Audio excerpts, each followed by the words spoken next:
আলহামদুলিল্লাহ, আল্লাহ তাআলার দরবারে অসংখ্য অগণিত শুকরিয়া যে মহান আল্লাহ সুবহানাহু ওয়া তাআলা আজকের এই পবিত্র রজনীতে দুনিয়াবি কাজকর্ম থেকে ফারেক করে অবসর করে মসজিদে আসার এবং বসার তৌফিক দান করেছেন। এই জন্য সকলেই কালিমাত শুকর আদায় করি, আলহামদুলিল্লাহ। লক্ষ কোটি দরুদ ও সালাম আতাইনাল্লাহু তাআলা মুসিনা সাইয়্যিদুল মুরসালিন রাহমাতুল লিল আলামিন মুহাম্মদুর রাসূলুল্লাহ সাল্লাল্লাহু আলাইহি ওয়াসাল্লামের প্রতি এবং তার পরিবার পরিজন সহ সমস্ত সাহাবাগণের প্রতি। সম্মানিত হাজিরিন,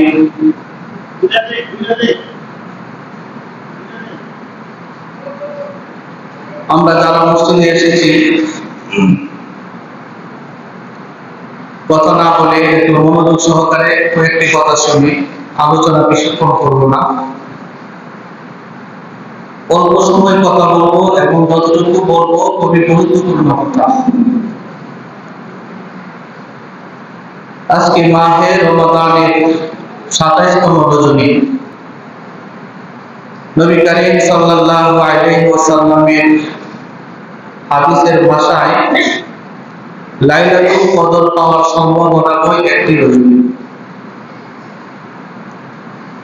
যদিও লাইলাতুল কদর কখন কোন রাতে কিভাবে হয় কিছু আলামত নবীজি বলে গেছেন।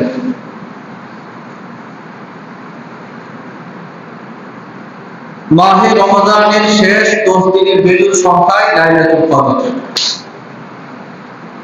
আজকে আমরা মসজিদে সবাই উপস্থিত হয়েছি, একটা ভালো লক্ষণ, কিন্তু যদি আমরা 21তম রজনীতে এইভাবে আসতে পারতাম, 23তম রজনীতেও যদি এভাবে ইবাদত করার জন্য আসতাম, 25তম রজনীতেও যদি ইবাদত করার জন্য আসতাম, তাহলে আজকের আশাটা আমাদের জন্য পরিপূর্ণ হইত। কিন্তু আমরা পিছনের রাতগুলোতে এত গুরুত্ব দিই নাই, পিছনের রাতগুলোতে আমরা এমন ইবাদত করার ইচ্ছাও করি নাই। অথচ হাদিসের ভাষায় যে রাতে লাইলাতুল কদর হওয়ার সম্ভাবনা আছে, যে কিছু আলামত নবীজি বলে গেছেন, পিছনের 2টা রাতে এই আলামতগুলো প্রকাশ পেয়েছে। যেমন 21তম রজনী, 23তম রজনী, এই রজনীগুলোতে যে আলামত পাওয়ার কথা, এই 2টা রজনীতে যে আলামত অধিকাংশ পাওয়া গেছে। যেমন ওই রাতটা গরমও হবে না, শীতও হবে না। একটু খেয়াল করে এই সময়টা গেছে কিনা। যে রাতে লাইলাতুল কদর হবে ওই রাতে গরমও হবে না, শীতও হবে না, মধ্যবর্তী একটা সময়, নাতিশীতোষ্ণ, গরমও না, ঠান্ডাও না। এবং সকালবেলা যে সূর্যটা উঠবে আলোহীন কিরণহীন সূর্য, আকাশটা মেঘাচ্ছন্ন হবে, এমন কিছু আলামত গত কয়েক রাতে চলে গেছে। আর আজকে তো এসি না চাললে শরীর একদম ভিজে গেছে। আজকাল এসি না চালে কখন চালাবো। তো আমরা বরাবরে আমল করার ক্ষেত্রে যখন যে আমল করা দরকার ওই টাইমে না করে অপর টাইমে করি, সময়ের কাজ সময়ে আমরা করি না, যার কারণে আমরা আমাদের কাঙ্ক্ষিত বস্তু পাই না। লাইলাতুল কদর এটা আল্লাহ তাআলার পক্ষ থেকে উম্মতি মুহাম্মাদীকে বিশেষ একটা দান। অল্প আমলে বেশি সওয়াব, এমন একটা রাত হলো লাইলাতুল কদর। নবী সাল্লাল্লাহু আলাইহি ওয়াসাল্লাম সাহাবাগণের সামনে বয়ান করতেছিলেন যে অতীতের যুগে বনি ইসরাইলের যুগে একজন আবেদ ছিল। আবেদ কি ছিল বলেন? কি ছিল? আবেদ। আবেদ মানে ইবাদতকারী ব্যক্তি। আবেদ মানে কি? ইবাদতকারী ব্যক্তি, অধিক পরিমাণ ইবাদত করত। এমন একজন আবেদ ছিল নবীর জমানায়, যে 1000 বছর জীবিত ছিল। সুবহানাল্লাহ। তো যে বেশি সময় জীবিত থাকে সে ইবাদত বেশি করবে, এটাই তো স্বাভাবিক। এরপরও তার রুটিন ছিল, তার জীবনের রুটিন হলো সে রাতের বেলা ইবাদত করত, দিনের বেলা দিনের জন্য জিহাদ করত। তো সাহাবায়ে কেরাম তো অধিক ইবাদত করতে তাড়াহুড়া ছিলেন। ওনারা আফসোস করতে লাগলেন যে তারা কত ভাগ্যবান যে অধিক সময় অধিক হায়াত পাইছে, এজন্য অধিক ইবাদত করতে পারছে, কিন্তু আমরা তো বেশি সময় পাই না। আমাদের গড় আয়ু তো খুবই কম, 60 বছর 70 বছর আমরা বাঁচি। তাহলে এমন ইবাদত, এত দীর্ঘ সময় ইবাদত আমরা কিভাবে করব? এই একটা আফসোস সাহাবায়ে কেরামের মধ্যে চলতেছিল। নবী করিম সাল্লাল্লাহু আলাইহি ওয়াসাল্লাম এর ফজিলত তখন বর্ণনা করলেন যে অধিক সময় সে ইবাদত করত। তখন আল্লাহ তাআলা জিবরাইল আলাইহিস সালামকে নবীজির কাছে পাঠায়া এই লাইলাতুল কদর উম্মত মুহাম্মাদীকে দান করছেন। সুবহানাল্লাহ। আল্লাহ তাআলা বলেন, আমার বন্ধুকে লাইলাতুল কদর দান করলাম, মাহে রমজানের একটা রজনী আমার বন্ধু উম্মতদেরকে দিয়ে দিলাম, যে রজনীতে যদি তারা ইবাদত করে 1000 বছর ইবাদতের 24 সওয়াব তাদের আমলনামায় দেওয়া হবে। সুবহানাল্লাহ। 1000 বছরের 24 সওয়াব হবে এক রাতের ইবাদত।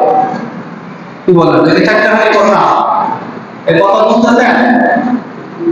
1000 বছরের চেয়ে বেশি ইবাদত, 1000 বছরের চেয়ে বেশি ইবাদত যে করে তার চেয়ে বেশি সওয়াব আল্লাহ তাআলা উম্মতে মুহাম্মাদীকে দান করবেন যদি লাইলাতুল কদরে ইবাদত বندگی করে। ইন্না আনজালনাহু ফি লাইলাতুল কদর, লাইলাতুল কদর এমন একটা রজনী যে রজনীতে আল্লাহ তাআলা মহিমান্বিত করেছেন, এই রাতকে তার মর্যাদা দিয়েছেন, আর এই রাতে আল্লাহ তাআলা মহাগ্রন্থ কুরআন নাযিল করেছেন। এই যে কুরআন, যে কুরআনের একটা হরফ পড়লে 10টা সওয়াব হয়, এই কুরআনটাকেও আল্লাহ লাইলাতুল কদরে নাযিল করেছেন। সুবহানাল্লাহ। লাউহে মাহফুজ থেকে সবের কদরে লাইলাতুল কদরে পুরা কোরআনটা লাউহে মাহফুজে আল্লাহ তাআলা সংরক্ষিত করেছেন। তারপরে প্রয়োজন অনুসারে 23 বছরে সময়ে সময়ে কখনো একটা সূরা, কখনো একটা আয়াত, কখনো 10টা আয়াত আল্লাহ তাআলা পুরা 23 বছরে নবীর উপরে এই কোরআনটাকে নাযিল করেছেন। সুবহানাল্লাহ। আল্লাহ তাআলা নবীকে বললেন, ওয়া মা আদরাকা মা লাইলাতুল কদর, ও পয়গম্বর লাইলাতুল কদর কি? আপনি লাইলাতুল কদর সম্পর্কে কিছু জানেন কিনা? আল্লাহ তাআলা এই প্রশ্ন করার আগে নবীজি এর আগে লাইলাতুল কদর সম্পর্কে কিছুই জানতেন না। এই জন্য আল্লাহ জিজ্ঞাসা করতেছেন, লাইলাতুল কদর কি বন্ধু আপনি জানেন? তো নবী তো জানে না। লাইলাতুল কদর সম্পর্কে নবীজি তখন কি নাই জানা নাই, নবীজি উত্তর দেন নাই। আল্লাহ তাআলা জানায়া দিলেন, বন্ধু আমি উত্তরটা দিয়ে দিলাম, লাইলাতুল কদরি খায়রুম মিন আলফি শাহর। লাইলাতুল কদর হলো এমন একটা রজনী, লাইলাতুল কদর উত্তম 1000 বছরের চেয়েও, বলেন সুবহানাল্লাহ, 1000 বছরের চেয়েও বেশি উত্তম এই লাইলাতুল কদর মহিমান্বিত রজনী। এই রাতে কি করা হয়? আল্লাহ তাআলা বলেন, তানাজ্জালুল মালাইকাতু ওয়ার রূহু ফিহা বিইذনি রাব্বিহিম মিন কুল্লি আমর। আল্লাহ তাআলার আদেশে ফেরেশতারা এই জমিনে অবতরণ করেন। আয়েশা যে সমস্ত বান্দারা ইবাদত বندگی করে তাদের উপরে এই ফেরেশতারা রহমত বর্ষণ করে। সুবহানাল্লাহ। কতটুকু সময়? ও সালামুন হিয়া হাত্তা মাতলাইল ফজর পর্যন্ত এই রহমত আল্লাহ তাআলা এই ফেরেশতার মাধ্যমে পুরা উম্মতের উপরে এই রহমত আল্লাহ তাআলা নাযিল করেন। তো এই রাতে ইবাদত বন্দেগী করব, কোনটাতে করব? তা আমরা তো এই রাতটাতে হারায় দিচ্ছি, করতে পারি নাই। আজকে যাই করার তো করবো, কিন্তু এর আগেও যে 3টা রাত চলে গেল, এই জন্য আমাদের কোনো আফসোস নাই। কি বলেন, আফসোস আছে? মনে করেন আজকে সারা রাত ইবাদত করলাম, কিন্তু আসল লাইলাতুল কদর চলে গেছে বাকি 3 রাতের মধ্যে, তাহলে তো ওই সবটা আমরা পাইলাম না। কি বলেন, পাইছি? পাই নাই। তো এই লাইলাতুল কদর পাইতে হলে মাহে রমজানের শেষ বেজুর সংখ্যাগুলোতে ইবাদত করতে হবে। শুধুমাত্র এই রাতের জন্য পয়সা টাকাটা এটা বোকামি, আমরা আগেও বলছি। শুধু এই 27 তারিখে রজনীতে ইবাদত করব এই নিয়তে বসে থাকা, এটা জীবনের সবচেয়ে বড় একটা কি বোকামি, অনেক বড় বোকামি। দেখেন লাইলাতুল কদর তো আজকেও সম্ভাবনা আছে, সামনে আরেকটা রাত আছে 29তম রজনী। আমরা সাধ্য অনুযায়ী চেষ্টা করবো ইবাদত বন্দেগীর জন্য। সবচেয়ে বড় বিষয় হলো রমজান মাস আমাদের থেকে বিদায় নিয়ে চলে যাচ্ছে, মুমিনদের থেকে রমজান চলে যাচ্ছে। এই মাস মুমিনের জন্য একটা বিশেষ মাস ছিল, মুমিনের গুনাহ মুক্ত করার জন্য একটা মাস ছিল রমজান মাস। তো মুমিন এই মাসের বিদায়ে আনন্দিত হবে না আফসোস করবে? বলেন, মুমিন এই মাসের বিদায়ে আফসোস করবে, কারণ এই মাস আসলে মুমিনের অল্প আমল করলে আল্লাহ বেশি সওয়াব দিত। এই মাসটাই মুমিন নিজেকে সংযম করতে পারে, নিরাপদ রাখতে পারে। এই মাসে মুমিন বান্দার জন্য আল্লাহ তাআলা জান্নাতের দরজাগুলো খুলে দেন, জাহান্নামের দরজাগুলো বন্ধ করে দেন। একটা নফল ইবাদত করলে ফরজ ইবাদতের সওয়াব দেন, একটা ফরজ ইবাদত করলে অন্য মাসে 70টা ফরজ ইবাদতের সওয়াব দেন। সুবহানাল্লাহ। সম্মানিত হাজিরিন, মাহে রমজান যেমন চলে যাচ্ছে, মাহে রমজানের পাশাপাশি আমার আপনার জীবনও কিন্তু চলে যাচ্ছে। আমার আপনার জীবন থেকে মূল্যবান সময়গুলো শেষ হয়ে যাচ্ছে, ঠিক কিনা? মূল্যবান সময় আমার আপনার জীবন থেকেও চলে যাচ্ছে। তার মানে কি, মৃত্যু আমাদের উপর কাছাকাছি চলে আসছে। মাহে রমজানের জন্য আল্লাহ রাসূল সাল্লাল্লাহু আলাইহি ওয়াসাল্লাম হুকুম করেন। হযরত কাব ইবনে উজরা একজন সাহাবী, তিনি বলেন, একদিন নবী করিম সাল্লাল্লাহু আলাইহি ওয়াসাল্লামকে দেখলাম যে মসজিদের মিম্বরে নবীজি আরোহণ করতেছে। প্রথম সিঁড়িতে যখন নবীজি পা রাখলেন, নবীজি বলতেছে আমিন। কি বলছে? আমিন। দ্বিতীয় সিঁড়িতে যখন পা রাখছে, নবীজি বলছে আমিন। তৃতীয় সিঁড়িতে যখন পা রাখলেন, তৃতীয়বার নবীজি বললেন আমিন। কিন্তু কেন আমিন বলছে, এর আগে পরের কিছুই সাহাবীদের জানা নাই। এমন ঘটনা ইতিপূর্বে আর কখনো ঘটেও নাই।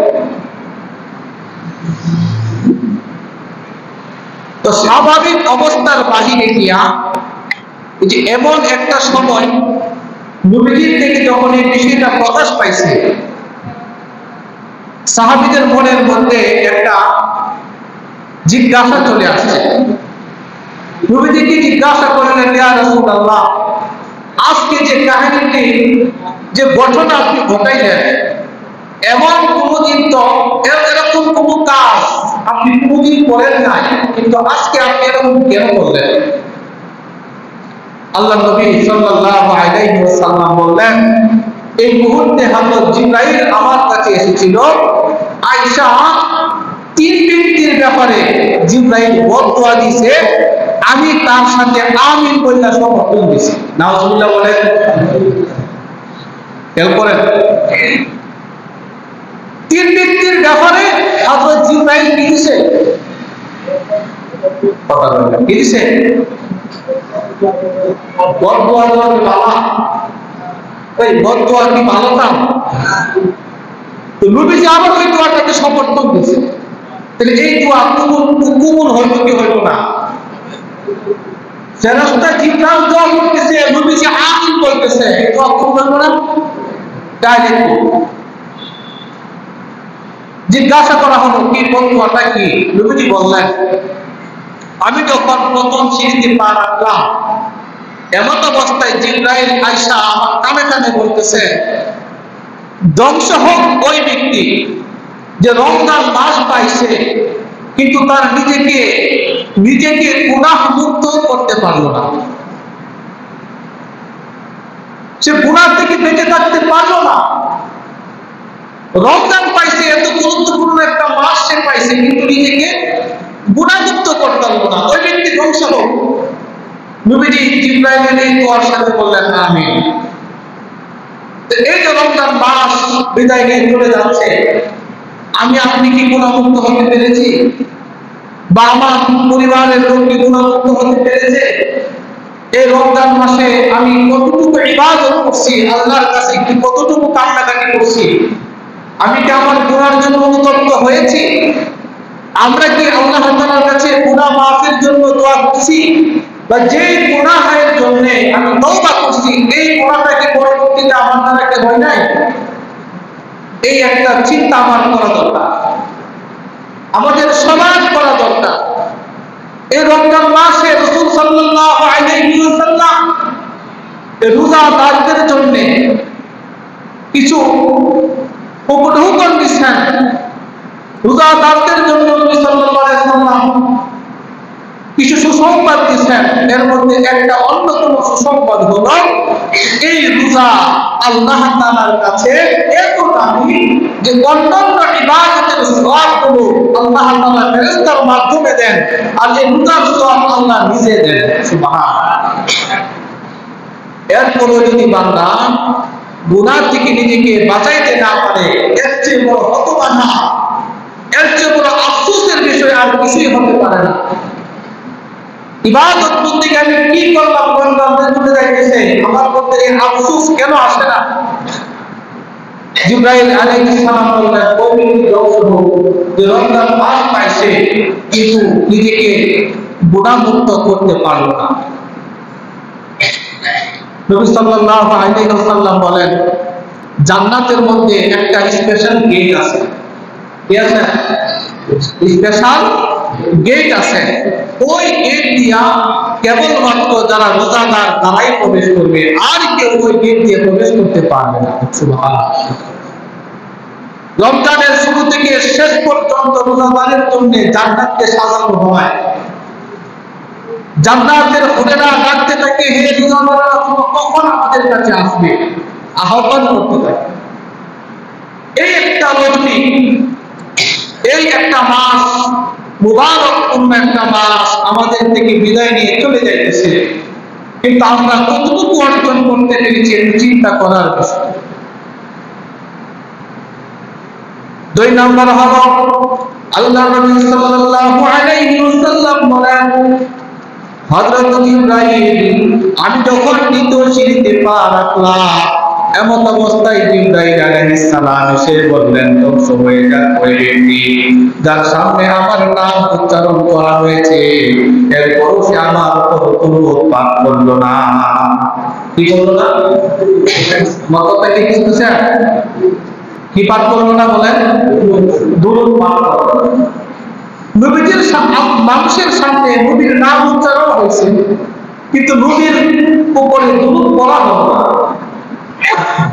জিবরাইল আয়েশা বদদোয়া দিচ্ছে যে আপনার নাম উচ্চারণ করা হয়েছে, কিন্তু ওই ব্যক্তি দুরূদ পড়লো না, নাম শুনে না, ওই ব্যক্তি ধ্বংস হয়ে যায়। নবীজি বললেন, আমি তার সমর্থনে বললাম আমিন। তার মানে সে কি হবে? কি হয়ে যাবে? ধ্বংস হয়ে যাবে। দুরূদ এটা গুরুত্বপূর্ণ একটা আমল। নবীর নাম শুনলেই সাথে সাথে কি বলতে হয়? সাল্লাল্লাহু আলাইহি ওয়াসাল্লাম। যে কোনো দুরূদ আপনি করতে পারেন। দুরূদ পড়লে মানুষের টেনশন দূর হয়ে যায়। মানুষের চিন্তা দূর হয়ে যায়, অভাব অনটন দূর হয়ে যায়। দুরূদ পড়া পানিতে ফুঁক দিয়া সেবন করলে পেট ব্যথা ভালো হয়ে যাবে। সুবহানাল্লাহ। নবী করিম সাল্লাল্লাহু আলাইহি ওয়াসাল্লাম একদিন মসজিদে নববীতে বাবে জিবরাইল নামক একটা দরজা আছে, বাবে জিবরাইল নামক দরজার পাশে নবীজি একদিন বসা। এমন অবস্থায় নবীজি দেখলেন চারজন ফেরেশতা সারিবদ্ধভাবে হাঁটতে হাঁটতে নবীজির সামনে আসতেছে। কয়জন ফেরেশতা? চারজন ফেরেশতা। যেখানে নবীজি বসা ওই জায়গাটার নাম হলো বাবে জিবরাইল। মসজিদে নববীতে যারা বস করছেন বা রোজা জিয়ারত করছেন এর পাশে বাবে জিবরাইলে বসা। এমন সময় নবীজি দেখতেছেন চারজন ফেরেশতা সারিবদ্ধভাবে একসাথে হাইটা হাইটা নবীজির দিকে আসতেছে, সাদা পোশাক পরে হিমা অবস্থায়। নবীজি আশ্চর্য হয়ে গেলেন, কি ব্যাপার? জিবরাইল সবসময় আমার কাছে আসে, ওহি নিয়ে আসে, জিবরাইলের সাথে তিনজন ফেরেশতা ওরা কারা?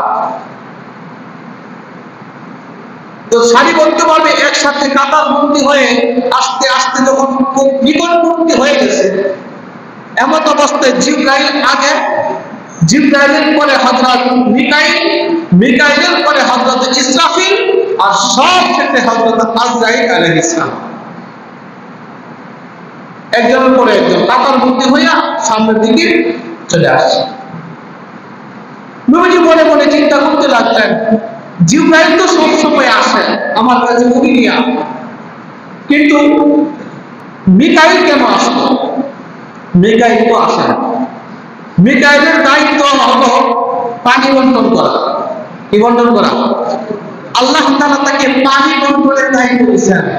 কখন বৃষ্টি হবে, কোথায় হবে, বৃষ্টির তেজ কেমন হবে, কখন কতটুকু দরকার, এই পানি বন্টনের দায়িত্ব আল্লাহ মিকাইলকে দান করছেন। সুবহানাল্লাহ। নবীজি টেনশনে পড়ে গেলেন, পানি বন্টনকারী ফেরেশতা মিকাইল কেন আসলেন? তাহলে কি আজকের পৃথিবীতে এতদিন তো বৃষ্টি বর্ষণ করবে, যে বৃষ্টি বর্ষণের কারণে পুরা পৃথিবীটা ভরে যাবে, এমন কোনো ব্যাপার কিনা? নবীজি সাল্লাল্লাহু আলাইহি ওয়াসাল্লাম চিন্তা করে আবু খাইতে লাগলেন। পরক্ষণে যখন হযরত ইসরাফিলকে দেখলেন, ইসরাফিলের দায়িত্ব হলো সিংহা নিয়ে অপেক্ষমান অবস্থায় আছেন। তিনি একদিন যখন সিংহায় ফু দিবেন সারা পৃথিবীটা ধ্বংস হয়ে যাবে। তাহলে আজকে ইসরাফিল কেন আসলো? আজকে কি পৃথিবী ধ্বংস হয়ে যাবে? আজকের এই পৃথিবী ধ্বংস হয়ে যাবে কিনা? হযরত ইসরাফিল কি তাহলে সিংহা ফু দিয়ে পুরো পৃথিবী ধ্বংস করে দিবে? আর নয়তো কেন জিবরাইলের সাথে মিকাইল আসবে, কেন ইসরাফিল আসবে? আল্লাহ নবী সাল্লাল্লাহু আলাইহি সাল্লাম পরক্ষণে দেখলেন তার পিছনে হযরত আজরাইল, আজরাইল পিছনে চতুর্থ নাম্বারে। তাকে দেখে নবীজি আরো চিন্তায় পড়ে গেলেন, ব্যাপারটা কি আজরাইল তো কোনো সময় আসে না, তাহলে কি আজরাইল যার সাথে সাক্ষাৎ হয়েছে পৃথিবীতে থাকে না, তার মৃত্যু হয়ে যায় কিনা? কি বলেন? আজরাইলকে দেখছেন? কথা কয় না। দেখছেন আজরাইলকে? দেখলে আমরা থাকবো মানে বুবা, হ্যাঁ তাহলে হাসে এই আজরাইল আইলে আমরা থাকবো মানে বুবা বলে কথা বলেন, দিত না? আজরাইল আইলে আমরা মুসাফ করে যাইবো না লয়ে যাইবো, আমরা লয়ে যাইবো।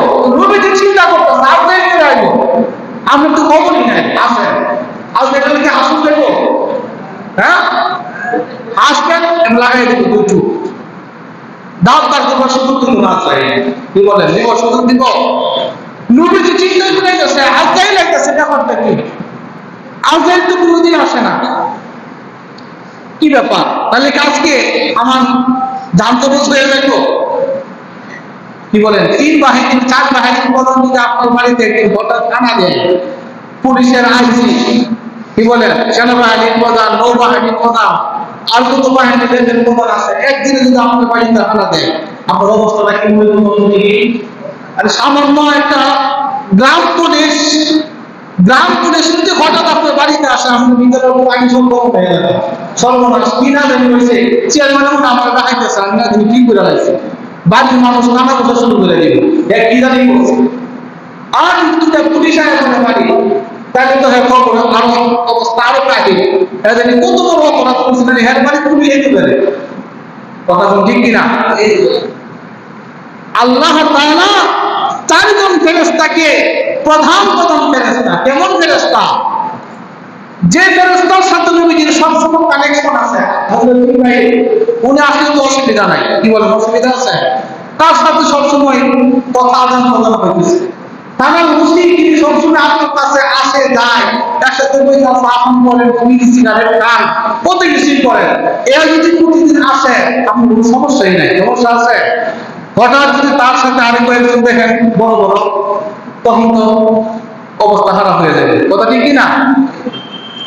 আল্লাহ নবী চিন্তায় পড়ে গেলেন, জিবরাইল আসতে অসুবিধা নাই, কিন্তু মিকাইল যার কাছে পানি বন্টনের দায়িত্ব, মিকাইল কেন আসলো? তাহলে কি পুরা পৃথিবী চলে যাবে? ইসরাফিল যার কাছে সিংহা দায়িত্ব দেওয়া হয়েছে, ফুৎকার দিলে পুরা পৃথিবী ধ্বংস হয়ে যাবে, যে ইসরাফিল কেন আসলো? তার মানে কি আজকে পৃথিবী ধ্বংস হয়ে যাবে। চতুর্থ নম্বরে দেখলেন হযরত আজরাইল আলাইহিস সালাতু ওয়াস সালাম। আল্লাহর নবী যখন আজরাইলকে দেখলেন, আল্লাহর নবী চিন্তায় পড়ে গেলেন, আজরাইল তো কোনদিন মানুষের কাছে এভাবে আসে না, আমার কাছেও আসে না, তাহলে আজকে আমার জান কবজ হয়ে যাবে কিনা। মনে মনে নবীজি এই কথাগুলো বলতেছেন। জিবরাইল, মিকাইল, ইসরাফিল আর কারা ভুলে গেছেন না আপনারা? আসলে ওয়াজ করে মজা হইতেছে না। জিবরাইল, মিকাইল, ইসরাফিল আর কারা? আজরাইলের নাম বলবো না, ধরে বুঝে আসবে। আজরাইল কি এমন ৬০ নম্বরে আছে তো বলে। আগে কেডা? জিবরাইল, এরপরে কেডা? মিকাইল, এরপরে কেডা? ইসরাফিল, এরপরে এর একটু পরে রাখছি, কারণ এর যদি আগে না নাই তো বলে যাব বাকি বাচ্চা বই, এরপরে এর পিছনে নাম কি বলেন। এর এমনি আসে না, দেখেন কাহিনীতে এমনি বুঝতেছি না, এমন একটা মজা আছে। কি আছে? কথা কই না, কি আছে? মজা আছে। কি মজা? ওই যে দুরূদ শরীফের রস ছিলা, কিসের রস? দুরূদ শরীফ। দুরূদ পড়লে কি ফায়দা? নবীজি সাল্লাল্লাহু আলাইহি সাল্লাম বলছে যে আমি যখন দ্বিতীয় সিঁড়িতে পা রাখলাম, তখন জিবরাইল আয়েশা বলতেছে কি, ধ্বংস হোক ওই ব্যক্তি যার সামনে আপনার নাম উচ্চারণ করা হয়েছে, কিন্তু সে দুরূদ করলো না, সে কি হয়ে যাক? ধ্বংস হয়ে যাক। আমি বললাম আমি দুরূদ পড়লে কি ফায়দা আছে ওটাই বলতেছি। চারজন ফেরেশতা আসছে, নবীজি প্রথম চিন্তায় পড়ে গেছেন, জিবরাইলকে ডাক দিলেন, জিবরাইল তুমি তো আমার কাছে সব সময় আসো, তুমি আসাতে কোনো সমস্যা নাই, কিন্তু তোমার সাথে আরো ৩ জন ফেরেশতা আসছে, খুব বড় বড় ফেরেশতা। এরা তো ৩টা বাহিনীর প্রধান, মিকাইল, ইসরাফিল আর আজরাইল। এরা কেন আসলো তুমি জানো কিনা? জিবরাইল আলাইহিস সালাম বললেন, ইয়া রাসূলুল্লাহ, আমরা ৪ জন ফেরেশতা একসাথে এসেছি, কথা বলতে বলতে এসেছি, আমাদের ব্যক্তিগত কথা বলেছে, কিন্তু কে কোন উদ্দেশ্যে আপনার কাছে এসেছে আমি জানি না। ৪ জন একসাথে আইছি, কথাবার্তা বলছি, কথা বলতে বলতে হাঁটতে হাঁটতে আসছি, কিন্তু এরা কে লেগে আইছে আমার কাছে এটা আমি জানি না। আমার খবর আমি দিতে পারবো। সুবহানাল্লাহ বলবেন না? চিন্তা করছেন? দেখে বিশ্বাস করার মতো। ৪ জন লোক একসাথে যদি বাড়িতে আয়, অবশ্যই একজনের কথা একজন জানার কথা, ঠিক না? জিবরাইল বলতেছে, হুজুর আমি কেন আপনার কাছে আসছি এই খবরটা দিতে পারবো, তো এরা কেন আসছে ওইটা আমি জানি না, আপনি ওইটা তাদের কাছ থেকে জানিয়ে নিয়ে। সুবহানাল্লাহ বলে। আল্লাহ নবী বললেন, জিবরাইল বলো কি বললো তুমি এসেছো? জিবরাইল আলাইহিস সালাম নবী সাল্লাল্লাহু আলাইহি সাল্লামকে বললেন, ইয়া রাসূলুল্লাহ, ইয়া হাবিবাল্লাহ, যারা আপনাকে ভালোবাসে, আপনাকে যারা মহব্বত করে, যারা আল্লাহর আইন মানে, আপনার তরিকা মানে, আপনাকে মহব্বত করে, যারা আপনার উপরে দুরূদ শরীফ পাঠ করে, আমিও তাদেরকে ভালোবাসি। এই সংবাদটা আপনাকে দেওয়ার জন্য এসেছি। খুশি হয়েছেন না? বলো, খুশি হয়েছেন? সুবহানাল্লাহ কইছেন না? হ্যাঁ, যারা নবীকে ভালোবাসে, নবীর উপর দুরূদ পড়ে, এদেরকে জিবরাইল ফেরেশতা ভালোবাসে। এই সংবাদটা দেওয়ার জন্য হযরত জিবরাইল নবীর কাছে আসছে। সুবহানাল্লাহ জুড়ে কোন। শুধু তাই না, জিবরাইল বলেন, ইয়া রাসূলুল্লাহ, যখন হাসরের ময়দান কায়েম হয়ে যাবে, আপনার আসরের ময়দান যখন কায়েম হবে, মানুষেরা এদিক সেদিক ছুটাছুটি করতে থাকবে। 30,000 বছরের রাস্তা পুলসিরাত পার হওয়ার জন্য মানুষ চেষ্টা করবে। গুনাহগারেরা পুলসিরাত পার হতে যাইয়া জাহান্নামে পড়ে যাবে। সবার মধ্যে একটা অস্থিরতা অনুভব হবে। এমন কঠিন সময়ে সেই দাঁড়ানো ব্রিজ পার হওয়ার সময় সবাই ঘাবড়ে যাবে।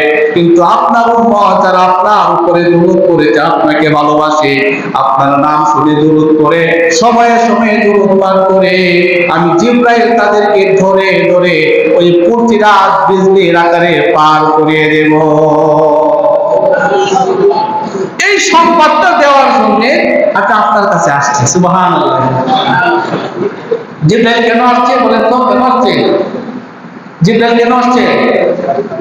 না, দোয়া করে দেখ, কষ্ট করা লাগবে না, কিছু কর না আমরা। জিবরাইল কেন আসছে নবীর কাছে? যারা দুরূদ পড়বে তাদেরকে পুলসিরাত বিজলির আকারে জিবরাইল নিজে তাদেরকে ধরে ধরে কি করে দিব? আরে কি শুরু করছে?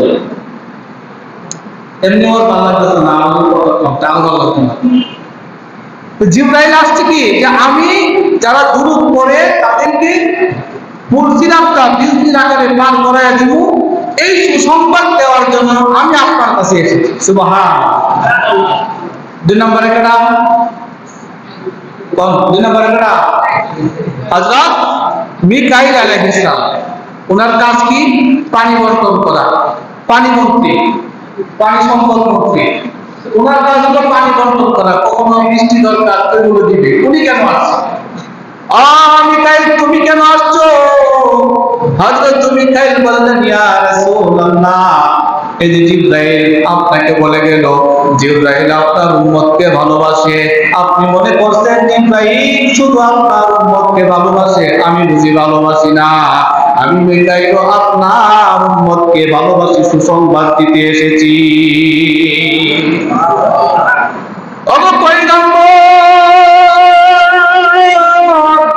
আমার দায়িত্ব হলো পানি বন্টন করা। সঠিক কথা আপনি বলেছেন, আমি আপনার কাছে শুনে আসি না, কিন্তু আজকে এসেছি। কারণ হলো ওই জিবরাইল আপনাকে সুসংবাদ দিতে এসেছি, আমিও আপনাকে একটা সুসংবাদ দিতে এসেছি।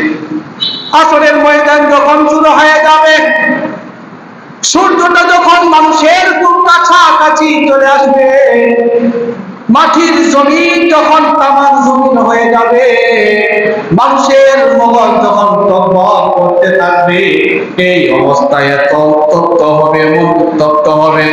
উত্তপ্ত অবস্থায় আপনার মন পুরো পিপাসার্ত হয়ে যাবে।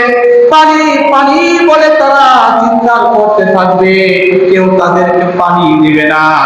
কিন্তু যে সমস্ত উম্মতেরা আপনাকে ভালোবাসে, আপনার আদর্শ অনুসরণ করে দুনিয়াতে চলবে, দুনিয়াতে আপনার আদর্শ অনুযায়ী চলবে, আপনাকে ভালোবেসে আপনার উপরে দুরূদ করবে, আমি আপনার ওই উম্মতগুলোকে ধরে ধরে হাউজে কাউসারের কাছে নিয়ে যাব। আর হাউজে কাউসারের কাছে নিয়ে আমি মিকাইল তাদেরকে পানি পান করাইয়া তাদের কলিজা ঠান্ডা করাইয়া দেব। মিকাইল কেন আসছে? সুসংবাদ দিছে যে তাদেরকে হাউজে কাউসারে পানি পান। জিবরাইলের সুসংবাদ শুনলেন, মিকাইলের সুসংবাদ শুনলেন। 3 নম্বর হযরত ইসরাফিল আলাইহিস সালাম, তার দায়িত্ব হলো শিকার দিবে।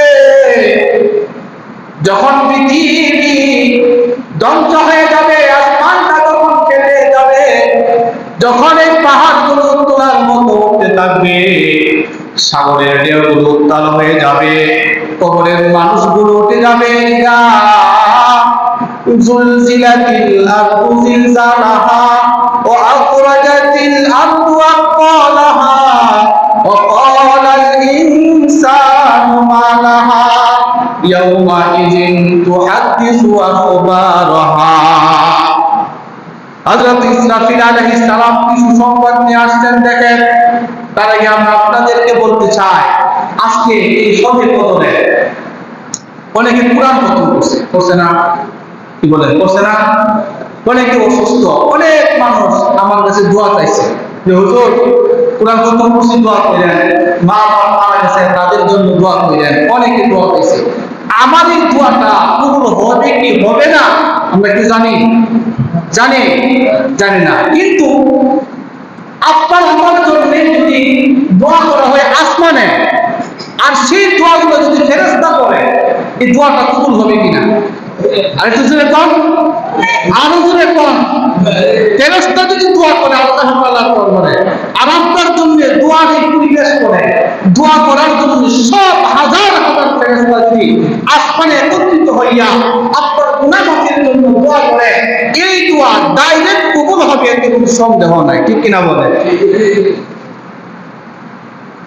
এই আমলটা আমরা করতে চাইনি, যে আমলটা করলে ফেরেশতারা আমার আপনার জন্য আসমানে কি করবে? দোয়া করবে। হাজার হাজার লাখ লাখ কোটি কোটি ফেরেশতা দোয়া করবে এই আমলটা করলে। কোন আমল আসে কই দেখে যায়। হযরত ইসরাফিল আলাইহিস সালাতু ওয়াস সালাম বলেন, ইয়া রাসূলুল্লাহ, ইয়া হাবিবাল্লাহ, আমার দায়িত্ব হলো সিংহা নিয়ে অপেক্ষা করা। আল্লাহ তাআলা যখন আদেশ করবে আমি সিংহায় ফু দিব। সিংহায় ফু দিলে পুরা পৃথিবী ধ্বংস হয়ে যাবে। ওয়ানুফিকা ফিস সূর ফাসঈকা মান ফিস সামাওয়াতি ওয়া মান ফিল আরদি ওয়া মান ফিন্না ইল্লা মা শাআল্লাহ। হযরত ইসরাফিল যখন সিংহায় ফু দিবেন, আসমানে যা কিছু আছে, জমিনে যা কিছু আছে, সব কিছু ধ্বংস হয়ে যাবে। ও পয়গম্বর, আমি আপনার কাছে এসেছি একটা সুসংবাদ দেওয়ার জন্য। সেটা হলো এই, জিবরাইল আপনাকে সুসংবাদ দিল, মিকাইল আপনাকে সুসংবাদ দিল, আমি ইসরাফিল যে আপনাকে ভালোবাসি, আপনার উম্মতকে ভালোবাসি, সেই সুসংবাদ দেওয়ার জন্য আপনার কাছে এসেছি। বলেন সুবহানাল্লাহ। আল্লাহর নবী বললেন, কি সেই সুসংবাদ বলেন? হযরত ইসরাফিল বললেন, ইয়া রাসূলুল্লাহ, আপনার যে সমস্ত উম্মতেরা আপনার অনুসরণ করবে, আপনার আদর্শ মেনে চলবে, আপনাকে ভালোবাসবে, আপনার উপর দরুদ পড়বে, আপনার ওই উম্মতের জন্য আসমানের মধ্যে আমার সাথে যত ফেরেশতা আছে, আমার বন্ধু বান্ধব যত ফেরেশতা আছে, হাজার হাজার লাখ লাখ কোটি কোটি ফেরেশতা নিয়ে আপনার দরুদ পাঠকারী উম্মতের জন্য আল্লাহর কাছে দোয়া করি। এই সুসংবাদ দেওয়ার জন্য আমি আপনার কাছে আসছি। সুবহানাল্লাহ। আমল কি বলেন তো? ফেরেশতা কোন আমল করলে আসমানে দোয়া করবে? হ্যাঁ হ্যাঁ হ্যাঁ, দুরূদ পড়লে। কি বললেন? দুরূদ যারা বেশি করবে, হযরত ইসরাফিল ফেরেশতা আসমানে হাজার হাজার লাখ লাখ ফেরেশতা নিয়ে তার জন্য আল্লাহর কাছে গুনাহ মাফের কি করবে? দোয়া করবে। কি দোয়া করবে? এই একদিনের জন্য শেষ করে দিব এমন না।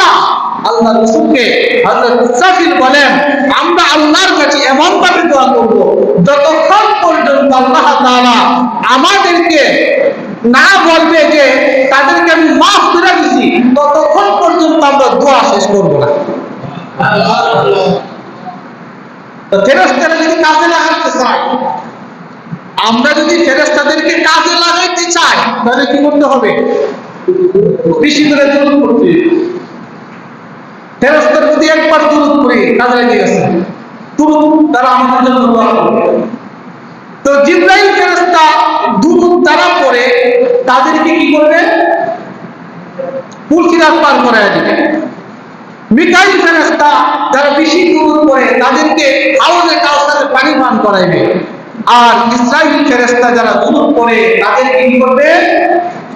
হাজার হাজার লাখ লাখ ফেরেশতা নিয়ে আসমানে তার জন্য দোয়ার ব্যবস্থা করবে, আল্লাহ তাআলার কাছে তার গুনাহ মাফের জন্য তারা মাগফিরাত কামনা করবে। সুবহানাল্লাহ। 4 নম্বরে কে আছে? চতুর্থ নম্বরে কে বলেন? তার নামটা মুখে আসে না। যদি আয় করে আজরাইল, এই করে কি তার নাম নিতে চাই না।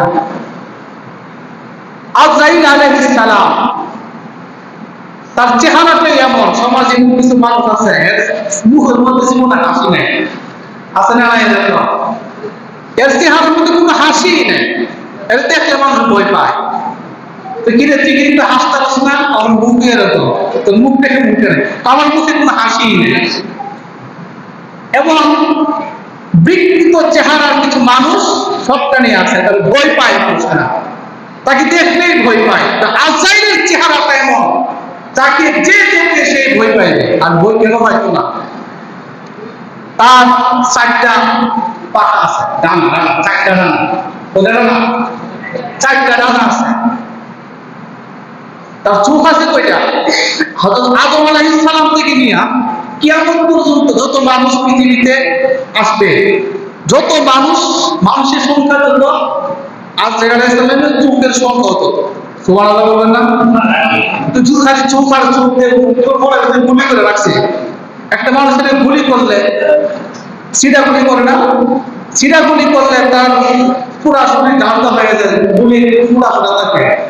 তা আজরাইল আলাইহিস সালামের মধ্যে যদি এতগুলো চোখ থাকে, শুধু চোখ হইতে দেখা যাইব, উনি যে ফেরেশতা বোঝাই যাইব না। কথা ঠিক কিনা? হঠাৎ একটা মানুষ আপনার কাছে যদি আসে, তার এখানে একটা চোখ, এখানে একটা চোখ, এখানে একটা চোখ, কি ভয়ঙ্কর একটা অবস্থা হবে চিন্তা করেন তো। হযরত আজরাইল 4র্থ নম্বরে নবীর সামনে গিয়ে হাজির। নবীজি কয়, আজরাইল তুমি তো আসো না, তুমি আজকে কেন আসছো? আজরাইল আলাইহিস সালাম বলেন, ইয়া রাসূলুল্লাহ, আমার যে দয়া মায়া নাই এটা সবাই জানে। সুবহানাল্লাহ। আমার যে দয়া মায়া নাই এটা কি সবাই জানে। যদি আমার দয়া মায়া থাকতো তাহলে দুধের শিশুটাকে তার মা রেখে আমি সিনে আনতে পারতাম। খেয়াল করেন তো, হযরত আজরাইল নবীজিকে বলতেছে, আমার যদি দয়া মায়া থাকতো তাহলে বাবার সামনে থেকে তার সন্তানকে আমি ডাক তুলে আনতাম, স্ত্রীর সামনে তার স্বামীকে অল্প বয়সে বিধবা তাকে করতাম না, সন্তানের সামনে তার বাবাকে নিয়ে আসতাম না, বাবার সামনে তার সন্তানকে নিয়ে আসতাম না। আমার কোনো দয়া মায়া নাই। এরপর নবী, আপনি কি মনে করছেন জিবরাইল, মিকাইল আর ইসরাফিল ফেরেশতা শুধুমাত্র আপনাকে সুসংবাদ দিবে, আর আমি আজরাইল দয়া মায়া নাই দেখতে আমার কাছে কোনো সুসংবাদ নাই? সুবহানাল্লাহ। আপনি কি মনে করছেন আমাদের? আমি আজরাইল, আমি কি করে এতই ভাষা? ও নবী, আমিও এসেছি আপনাকে একটা সুসংবাদ দেওয়া। সুবহানাল্লাহ। আজরাইল কি সুসংবাদ নিয়ে এসেছো বলো? আজরাইল আলাইহিস সালাম বলেন, ইয়া রাসূলুল্লাহ, ইয়া হাবিবাল্লাহ, আমার কেমন অবস্থা সবাই জানে, আমি কারো প্রতি দয়া করি না। আমার দায়িত্ব হলো মানুষের মরণ দেওয়া। যখন মানুষের মরণ চলে আসে, আমি মুহূর্তের মধ্যে তার জানটা কবজ করে নিয়ে আসি। কথা কোন ঠিক কিনা? আল্লাহ তাআলা বলেন, ওয়ালিকুল্লি উম্মাতিন আজাল, ফাইদা জাআ আজালুহুম লা ইস্তাগফিরুনা সাআতাও ওয়া লা ইস্তাকদিমুন। মানুষের যখন মৃত্যুর সময় চলে আসবে, একটা নির্দিষ্ট সময় মানুষকে দেওয়া হয়েছে, নির্দিষ্ট সময় যখন শেষ হয়ে যাবে, এই নির্দিষ্ট সময়ের এটা আগেও না পরেও সে নিতে পারবে না। যখন নির্দিষ্ট সময় চলে আসবে, তাকে মৃত্যুবরণ করতে হবে। কথা কোন ঠিক কিনা? এই সম্পর্কে ছোট্ট একটা ঘটনা বলি। আল্লাহ নবী ঈসা আলাইহিস সালাম আল্লাহ তাআলার একজন পয়গম্বর, আমাদের নবীর আগে তিনি নবী ছিলেন। হযরত ঈসা থেকে আমাদের নবী পর্যন্ত এই সময়টাতে প্রায় 600 বছরের ব্যবধান ছিল। হযরত ঈসা আলাইহিস সালাতু ওয়াস সালাম, আর তার মায়ের নাম হলো হযরত মারিয়াম আলাইহিস সালাতু ওয়াস সালাম। নবীর নাম কি? খেয়াল করেন, নবীর নাম কি? আরে কইলাম যে এখন একজন নবীর নাম বলছি না, এখন ঈসা। ঈসা নবীর মার নাম কি? মারিয়াম। দেখেন, তিনটা পয়েন্টে কথা বলতেছি না। একটা হইলো প্রথম শ্রেণীতে পা রাখছে, রমজান পাইছে কিন্তু গুনাহ মাফ করাইতে পারলো না, হ্যাঁ কি ধ্বংস। এই পয়েন্টে গেল। দুই নম্বর পয়েন্ট, দুরূদ শরীফ, নবীর উপর যে দুরূদ পড়ছে না, নবীর নাম শুনছে কিন্তু দুরূদ পড়ছে না, এও ধ্বংস। এখন দুরূদের যে ফজিলত বর্ণনা করতেছিলাম, এর মধ্যে 4 নম্বর একটা সুসংবাদ হযরত আজরাইল আলাইহিস সালাম কি দিছে, দেওয়ার জন্য আসছে।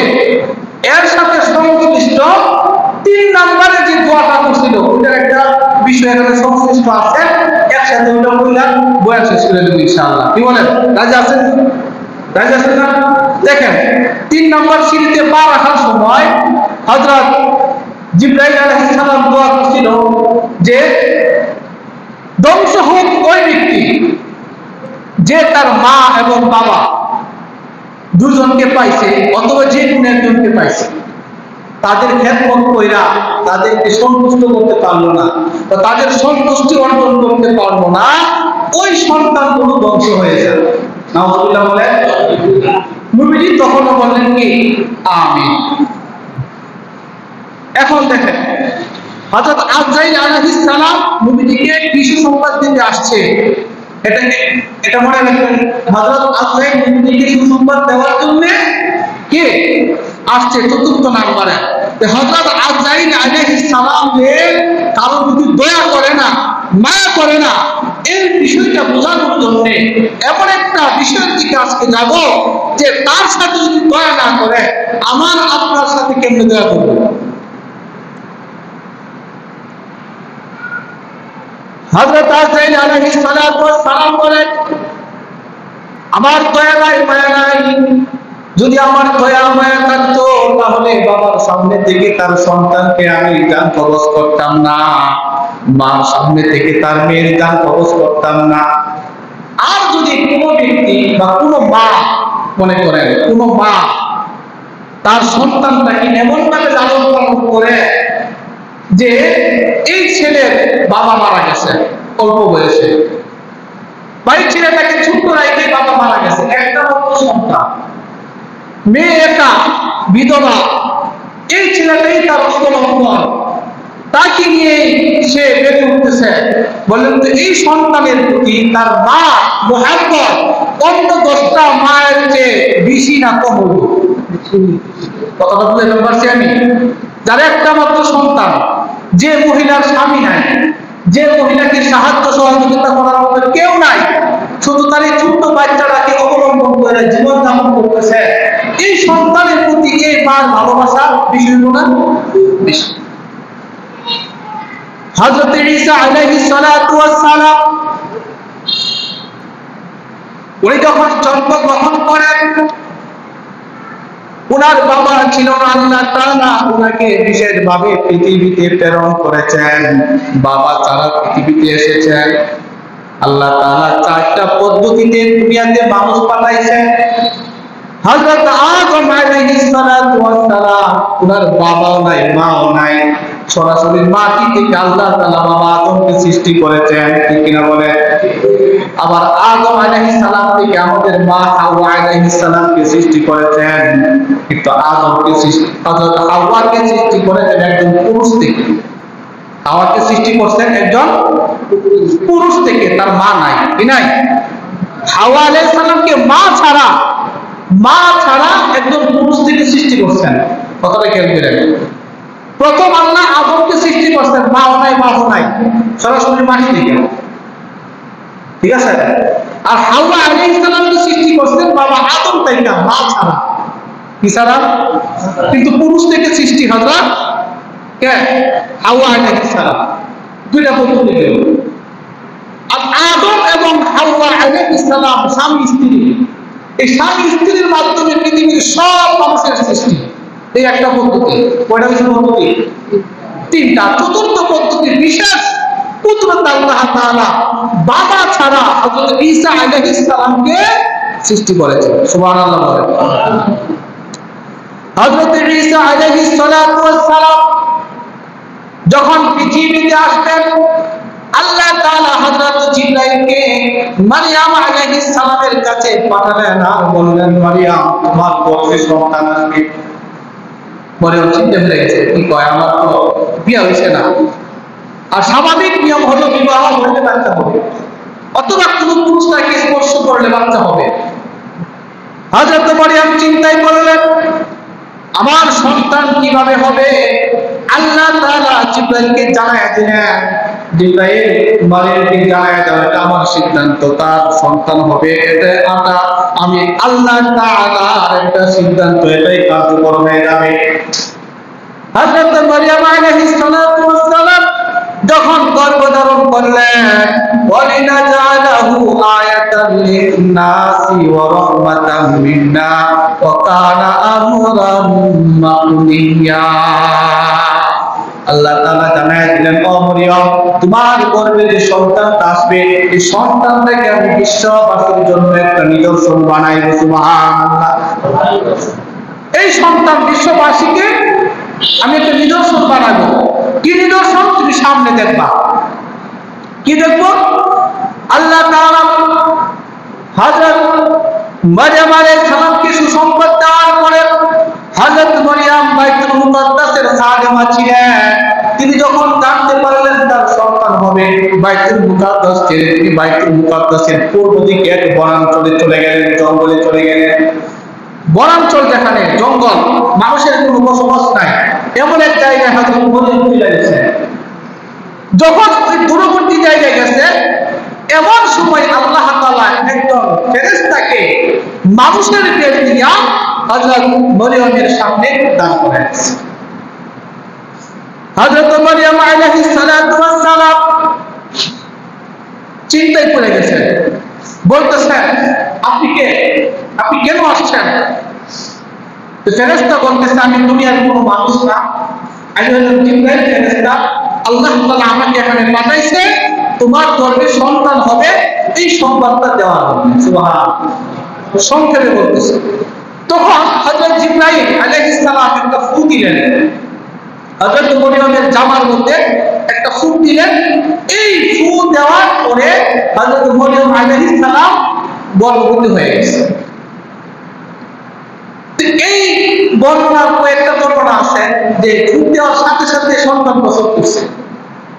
আবার বলা হয় যে স্বাভাবিক মহিলারা যেভাবে সময় পার করে, ওই স্বাভাবিক সময় যাওয়ার পরে হযরত ঈসা আলাইহিস সালাম ভূমিষ্ঠ হয়েছে। এটাই সবচেয়ে বিশুদ্ধ। হযরত মারইয়াম আলাইহিস সালাম যখন গর্ভধারণ করছে, গর্ভধারণ করার ফলে বাইতুল মুকাদ্দাস থেকে পূর্ব দিকে চলে গেছে। কোন দিকে? এই জন্য যারা খ্রিস্টান এরা পূর্ব দিকে ফিরে আসতে দেখবেন ইবাদত করে। এরা কেবলা পূর্ব দিকে, কেবলা কোন দিকে? খ্রিস্টানদের কেবলা পূর্ব দিকে। কেন? এদের যে খোদা, এরা হযরত ঈসা আলাইহিস সালামকে আল্লাহর পুত্র বলে, যে ঈসা আলাইহিস সালাম পূর্ব দিকে জন্মগ্রহণ করছে, এই জন্য তাদেরকে বলে নাউজুবিল্লাহ বলে। হযরত মারইয়াম আলাইহিস সালাম যখন গর্ভধারণ করছে, গর্ভধারণ কইরা উনি এমন এক জায়গায় গেছে, আল্লাহ তাআলা বলেন, ফাআজাহাল মাকাদু ইলা জিবরিন নাল্লাহ। হযরত মারইয়াম সন্তান পেটে নিয়ে একটা খেজুর গাছের নিচে গেলেন। ওয়ালা ইয়া লাইতানি মিতু ক্বাবলা হাযা ওয়া কুনতু নাসিয়াম মানসিয়া। হযরত মারইয়াম চিন্তায় পড়ে গেলেন, আমার গর্ভে বাচ্চা, এই অবস্থায় যদি আমার গ্রামের লোকেরা জানে তাহলে আমার অপমান হবে। এমন অবস্থায় মারইয়াম মৃত্যু কামনা করতেছেন আল্লাহর কাছে। হায় হায়, এই অবস্থা হওয়ার আগে যখন বড় হয়ে যেত, আর নাই তো মানুষে যদি আমার নাম ভুলে যেত তাহলে আমার জন্য খুবই ভালো আছে।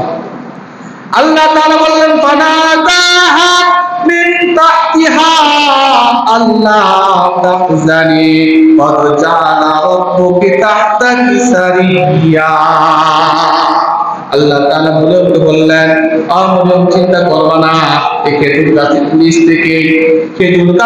থেকে তাকে আহ্বান করে জানাই দেওয়া হলো, মরিয়ম তুমি চিন্তা করবা না, তোমার কোনো টেনশন নাই, আল্লাহ তাআলা তোমার সহায়ক হয়ে যাবেন। সুবহানাল্লাহ। وهزي إليك بجذع النخلة تساقط عليك رطبا جنيا। মরিয়ম সন্তান প্রসব করেছো, সন্তান গর্ভে ধারণ করেছো, আর সন্তান গর্ভে ধারণ করলে ওই গর্ভবতী মহিলাদের একটু পরে পরে খিদা লাগে। কি লাগে? খিদা লাগে। আমরা না, তাদের পুষ্টি দরকার। পুষ্টি দরকার না?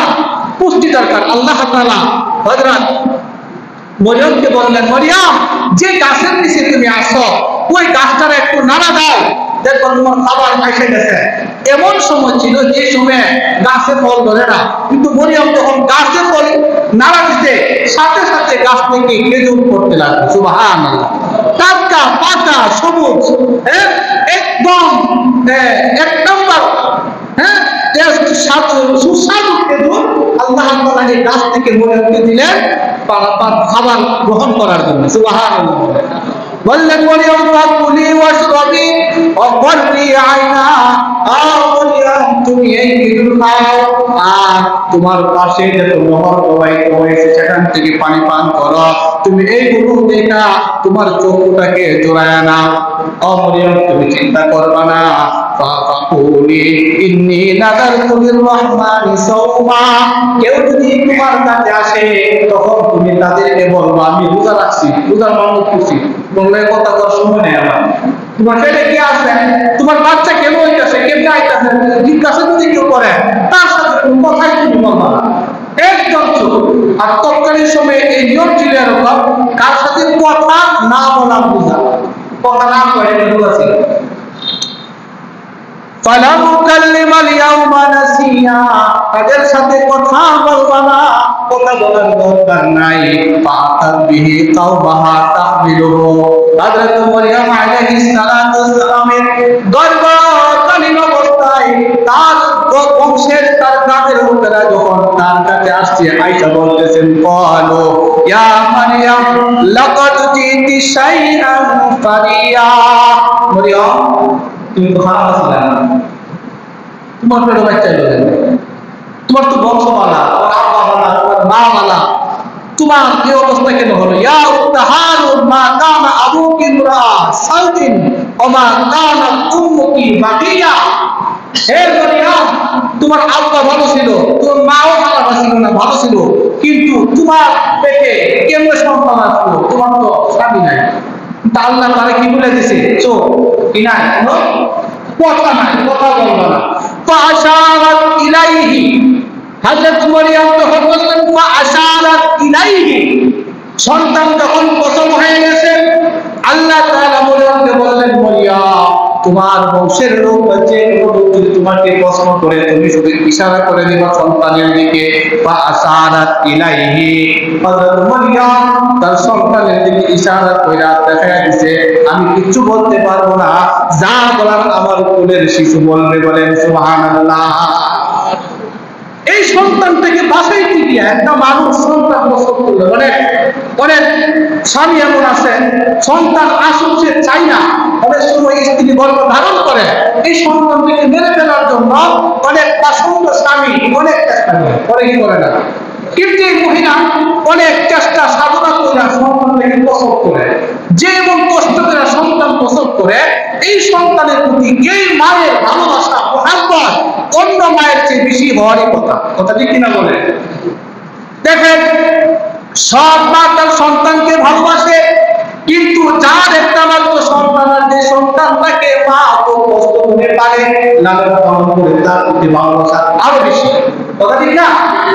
আল্লাহ তাআলা হযরত মরিয়মকে বললেন, মরিয়ম তোমার সন্তানের দিকে তুমি ইশারা করো। হযরত মরিয়ম সন্তানের দিকে ইশারা করে তার কওমের লোকদেরকে বললেন, আমার সন্তানের দিকে তোমরা তাকাও, সে জবাব দিবে। সবাই মিলে মরিয়মকে বলল, মরিয়ম এই ছোট মানুষ, কোলের দুধের বাচ্চা, তার দিকে কি কর তুমি না, এই ছোট্ট বাচ্চাদের কেমনে জানো? ক্বালু ইয়া মারইয়াম লাকাদ জিতি শাইআন সারিয়া ক্বালু কাইফা নুকাল্লিমু মান কানা ফিল মাহদি সাবিয়া। বংশের লোকেরা বলল, তার এলাকার লোকেরা বলল, মারিয়াম এই দুধের বাচ্চা যে দুধনাতে থাকার কথা, এই দুধনার শিশুর সাথে আমরা কিভাবে কথা বলবো, এটা তো বুঝেই না। কেমনে কথা মরিয়ম আলাইহিস সালামের সাথে যখন এভাবে তারা তর্ক বিতর্ক করতেছে, কিন্তু মরিয়ম আলাইহিস সালাম কথাই বলে না। কেন কথা বলে না? আল্লাহ বলছে তুমি কি থাকবা, চুপ থাকবা, কোনো কথা নাই, কথা নাই কোনো। যদি কথা বলতে ইচ্ছা হয় সন্তানের সাথে কথা বলবো, আঙ্গালে যাক। মরিয়ম যখন ইশারা করছে সন্তানের দিকে, তখন লোকেরা বলতেছে এই দুধের বাচ্চা দুনিয়ায় থাকবে তার সাথে কেমনে কথা বলবো, মরিয়ম তুমি কি করে? এমন অবস্থা আল্লাহ তাআলা দুধের শিশু লাগবে না তো কে ঈসা আলাইহিস সালাম, এই দুধের শিশু এমন অবস্থায় সব মানুষের সামনে চমৎকার একটা ভাষণ দিয়েছেন। সুবহানাল্লাহ বলে, চমৎকার একটা ভাষণ দিয়েছিলেন। ওই ভাষণটাকে আল্লাহ তাআলা কোরআনের আয়াত বানায় দিয়েছেন। হযরত ঈসা আলাইহিস সালাম তুলে থাকা অবস্থায় পুত্র শিশু সাথে সাথে কওমের লোকদের সাথে কথা বললেন। ক্বালা ইন্নী আবদুল্লাহ। হযরত ঈসা বললেন, ও কওমের লোকেরা, ইন্নী আবদুল্লাহ, আমি বললাম আল্লাহর বান্দা। আমার মাকে তোমরা কোন ধরনের অপমান করবে না, মাকে অপমান দিবে না। আমার মা পুরো পবিত্র, আমার মা পবিত্র নারী, মায়ের কোনো দোষ নাই। আমার মায়ের মধ্যে আমি জন্মগ্রহণ করেছি, বাবা তারা আল্লাহ তাআলা আমাকে দুনিয়াতে পাঠাইছে।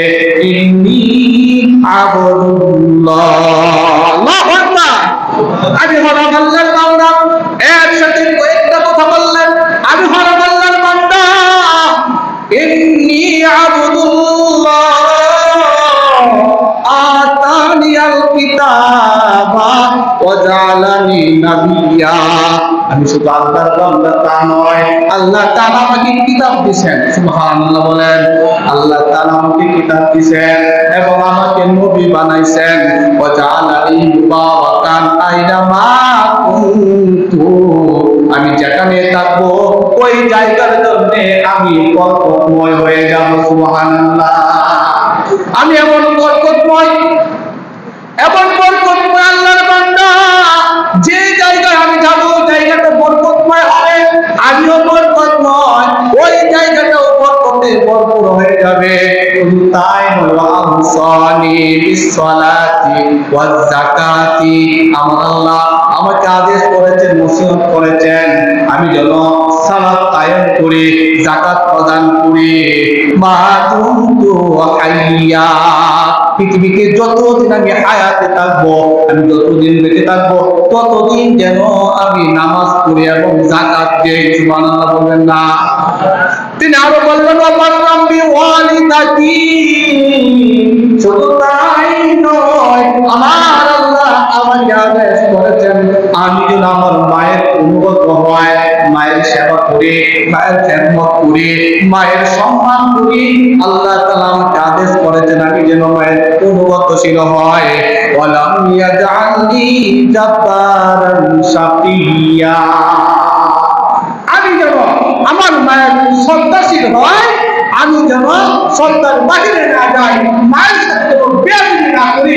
আমাকে আল্লাহ একনিষ্ঠ বান্দা হিসাবে এই পৃথিবীতে পাঠাইছেন। সুবহানাল্লাহ বলেন। এই জন্যই তো হযরত ঈসা আলাইহিস সালাম পরবর্তীতে আল্লাহ ওনাকে এমন কিছু নিদর্শন দিয়েছিলেন, যেমন এই মাটি নিয়ে আমরা ছোটকালে বানাইতাম না, পাখি বানাইতাম, বিভিন্ন মাটি দিয়ে বানাই খেলতাম। হ্যাঁ, হযরত ঈসা আলাইহিস সালাম মাটি দিয়ে পাখি বানাই যখন ফুলিত, তার ভিতরে আত্মা চলে আসতো, চলে যেত। সুবহানাল্লাহ। শুধু তাই না, কোনো কুষ্ঠরোগীকে যদি ধরবার ফুলিত, কুষ্ঠরোগী ভালো হয়ে যেত না, বুঝেননি? কোন মরা মানুষ যদি থাকতো, সেখানে গিয়ে কুফরি করবে, বিসমিল্লাহ, আল্লাহর হুকুমে মরা মানুষ জীবিত হয়ে যায়। সুবহানাল্লাহ। দেখেন, এই ঈসা আলাইহিস সালাম যখন জন্ম নিয়েছে, হযরত ঈসা আলাইহিস সালামকে নিয়ে হযরত মারিয়াম বনাঞ্চলে বন জঙ্গলে বসবাস করে, মা নাই বাবা নাই। হযরত মরিয়মের মা মারা গেছে, বাবা মারা গেছে, খালু আছিলেন হযরত জাকারিয়া আলাইহিস সালাম, তাকেও কাফেররা হত্যা করে দিয়েছে। তার আত্মীয় স্বজন কেউ নাই তাকে খাবার দিবে, তার লালন পালন করবে, এমন কোনো মানুষ নাই। হযরত মরিয়ম ছোট্ট দুধের শিশুকে নিয়ে একাকী অবস্থায় জঙ্গলে চলে গেছেন, বনাঞ্চলে চলে গেছেন। সেখানে গিয়া একটা তাবু আছে, তাবু গাইরা বাচ্চাটাকে একটা জায়গার মধ্যে রাখা হযরত ঈসা আস্তে আস্তে বড় হইতেছে, দুধ পান জীবন বসত করছে। এরপরে আস্তে আস্তে খাবারের সময় হয়েছে, যারা খাওয়াইবো। হযরত মরিয়ম তো চাকরি করতে পারে না, তার স্বামী নাই, আর যার স্বামী নাই তার সংসার চালানো খুব কঠিন একটা বিষয়। কথা ঠিক কিনা বলে? যার আত্মীয় স্বজন নাই, মা নাই, বাপ নাই, তার বংশের কেউ তারা যাবে না, হ্যাঁ, তার জীবনটার স্বামীও নাই, কিন্তু ছোট্ট একটা বাচ্চা নিয়ে তার সংসার চালানো অনেক কঠিন। যার এমন অবস্থা আছে সে ছাড়া অপর কেউ এই সমস্যাটার কথা বুঝতেই পারবে না। কথা ঠিক কি বলে? এমন একটা যুদ্ধ কইরা হযরত মরিয়ম আলাইহিস সালাম ঈসা আলাইহিস সালামকে লালন পালন করতেছে। হযরত ঈসা যখন খাবার খাওয়ার প্রস্তুত হয়েছে, আস্তে আস্তে খাবার খাইবো, কি খাওয়াইবো? আমরা ডাক্তার কত মেডিসিন দিয়ে খাবার খাওয়াইতে হয়, হ্যাঁ, 6 মাস বয়সে এটা খাওয়াও, 5 মাসে ওইটা খাওয়াও, কিন্তু হযরত মরিয়ম হযরত ঈসাকে কি খাওয়াইবো? হযরত মরিয়ম আলাইহিস সালাম সন্তানটাকে তাঁবুর মধ্যে রেখে একাকী বন জঙ্গলে ঘুরে ঘুরে মনের মধ্যে অনেক সময় বনগাছের গাছ হয়, ওই কি হয় না অবস্থানে দেখবেন কেউ লাগাইছে না, এমনি অনেক ফলের গাছ আছে, বিক্রিত হয়তো লাগাই না, অনেক সময় দেখা গেছে আঙ্গুর, আপেল, কমলা, এমন অনেক ধরনের গাছ পাওয়া যায়। তো বন জঙ্গলে বিভিন্ন ফলমূলের গাছ পাওয়া যায় কি যায় না? হযরত ঈসা আলাইহিস সালামকে হযরত মরিয়ম প্রস্তুত কইরা বন জঙ্গল থেকে এই ফল মূল সংগ্রহ কইরা হযরত ঈসা আলাইহিস সালামকে খাওয়াতেন। ছোট অবস্থা থেকে ছেলেটাকে খাওয়াইতেছে। হযরত ঈসা দেখতেছে না মা কত কষ্ট কইরা তারে পালতেছে, তার চোখের সামনে মা কত কষ্ট কইরা সন্তানকে খাওয়াইতেছে, দেখতেছে না? ওইটা কি বলে? দেখতেছে না?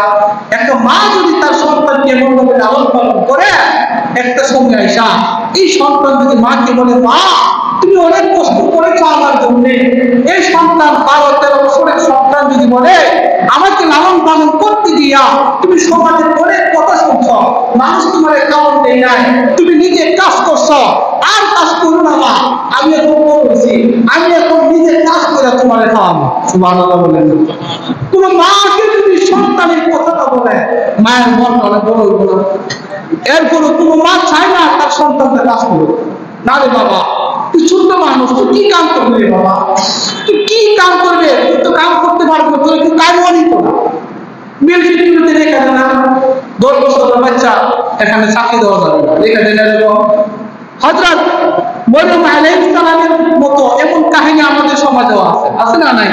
হযরত মরিয়ম আলাইহিস সালামের এই সন্তান হযরত ঈসা আলাইহিস সালাম তখন আস্তে আস্তে বড় হয়েছে, 10-15 বছরের বাচ্চা কিশোর এমন অবস্থায় হযরত ঈসা আলাইহিস সালাম কিশোর ঈসা হযরত মরিয়ম আলাইহিস সালামকে বলতেছে মা আমার বাপ নাই, বাবা ছাড়া আল্লাহর কুদরতে আমি পৃথিবীতে এসেছি, বা তুমি অনেক কষ্ট কইরা এই বনাঞ্চল থেকে ফল সংগ্রহ করে করে আমার মুখে আহার দিয়েছো, আবার যখন পানি দরকার ছিল পানি দিয়েছো, মানুষের কটু কথা শুনে আমাকে নিয়ে একাকী নিবৃত্তি জঙ্গলে বসবাস করতেছো, মানুষের সমাজে তুমি খেতে পারো না মা, কিন্তু তোমার এই কষ্ট আমার সহ্য হয় না মা, তুমি আমার কাজ করবা না?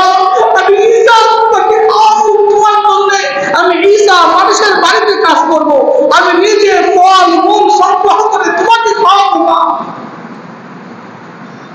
হযরত ঈসা আলাইহিস সালাম একজন নবী, তিনি তার মাকে বলতেছে মা আপনি আর কষ্ট করবেন না, আপনি আর কষ্ট করবেন না, আমি আপনাকে রুজি করে খাওয়াবো। এমন কোন কথা অল্প বয়সের বাচ্চা তার মাকে বলে, বাবাকে বলে, মা আমার মনটা অনেক বড় হয়ে যাবে, সন্তানের জন্য তার চিন্তা আরো বড় হয়ে যাবে, এই সন্তানের জন্য এই মা বাবা অনেক বেশি করে দোয়া দিব বলা হবে। কিন্তু কোন মা বাবাই চায় না তার সন্তান পাওয়ার বয়সে কামলা করতে চায়, চাই না। কিন্তু হযরত ঈসা আলাইহিস সালাম তার মাকে বলতেছে, মা আমি তোমার কষ্ট আর সহ্য হইতেছে না, তুমি আর ফল আনতে যাইবা না, আজ থেকে আমি ফল কুড়াবো, জঙ্গলে যাব, জঙ্গল থেকে আমি ফল কুড়ায়া তোমার জন্য নিয়ে আসবো, মা আমি নিজে রুজি করে তোমার খাওয়াবো, আমি নিজে রুজি করে তোমার খাওয়াবো। অনেক পুনরায় বিনয় করার পরে মা বাবা সন্তানকে অনুমতি দেয়, যা কোন কোন সন্তান গ্রাম থেকে ঢাকা যায়, কোন কোন সন্তান দেশ থেকে বিদেশে পানি করেছে পরিবারের খাবার দেওয়ার জন্য, মা বাবার মুখে হাসি ফুটানোর জন্য, অল্প বয়সে সংসারের দায়িত্ব কাঁদে। এরকম মানুষ সমাজে আসে না নাই? আসে না নাই? হযরত ঈসা আলাইহিস সালাম বারবার পুনরাবৃত্তি করতেছে, বারবার যখন বলে তখন অনেক মা বাবা বলে, আচ্ছা ঠিক আছে বাবা যা, তো সাবধানে থাকিস। কিন্তু তার মনটা ঘুরে থাকে সন্তানের, বাবা কই আছে, কেমনে আছে, কই খাইতেছে, কি করতেছে না করতেছে, এই একটা চিন্তা মা বাবার মধ্যে থাকে, আমার সন্তানটা কই আছে। হযরত মারইয়াম আলাইহিস সালাম হযরত ঈসা আলাইহিস সালামকে অনুমতি দিলেন, বাবা ঈসা যাও, তোমার অনুমতি দিলাম। হযরত ঈসা কিশোর 15 বছর মতো বয়স, তাফসীরের কিতাবে আছে মায়ের জন্য খাবার আনার জন্য জঙ্গলে চলে গেছে, অপরের দেওয়াতে আসছে, কোনের থেকে কাজ করতে গেছে। হযরত মারইয়াম যখন অনুমতি দিলেন, হযরত ঈসা যখন ঘর থেকে বের হয়ে যায়, কিছুক্ষণ পরে হযরত মারইয়াম আলাইহিস সালাম করে দরজাটা লাগাই দিয়েছে। তার অল্প বয়সের ছেলেটা রোজগার করতে যাবে, হযরত মারইয়াম একা রুমে বসে আরাম করবে, দরজাটা লাগায়া বিছানায় শুয়ে রয়েছে। কিছুক্ষণ পরে কে যেন দরজার মধ্যে খটখট করে আওয়াজ করতেছে। হযরত মারইয়াম আলাইহিস সালাম মনে করছেন মনে হয় আমার ছেলে আবার চলে আসছে, লাফ দিয়া বিছানা থেকে উঠছে, ওইটা দরজার কাছে গিয়া দরজা খুলে দেখে বিশাল আকারের একটা রূপ দাঁড়ায় গেছে। জিজ্ঞাসা করলো, কে তুমি? তিনি বললো, আমি দুনিয়ার কোনো মানুষ না, আমি হলো মালাকুল মউত আজরাইল। ওই যে হযরত আজরাইল নবীকে বলছিলেন, ইয়া রাসূলুল্লাহ আমার কোনো মায়া নাই, দয়া নাই, যদি মায়া দিয়া থাকতো কোন সন্তানের সামনে তার মাকে, তার মার জান কবজ করতাম না, কিন্তু মায়ের সামনে তার সন্তানের জান কবজ করতাম না। তুমি কেন এসেছো আমার বাড়িতে? ও মালাকুল মউত আজরাইল, তুমি কেন এসেছো? হযরত মালাকুল মউত কেন আসছে আল্লাহ বলে দিয়েছেন, ওয়ালি কুল্লি উম্মাতিন আজাল ফাইদা জা আজালুহুম লা ইস্তাখিরুনা সাআতান ওয়া লা ইস্তাকদিমুন।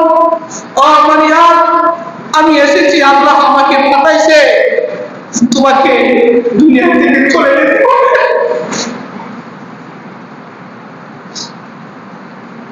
চিন্তা করেন তো, যে সন্তানকে এতদিন লালন পালন করছে, ওই সন্তান ঘর থেকে বাইরে হওয়ার পরে আজরাইল চলে আসছে।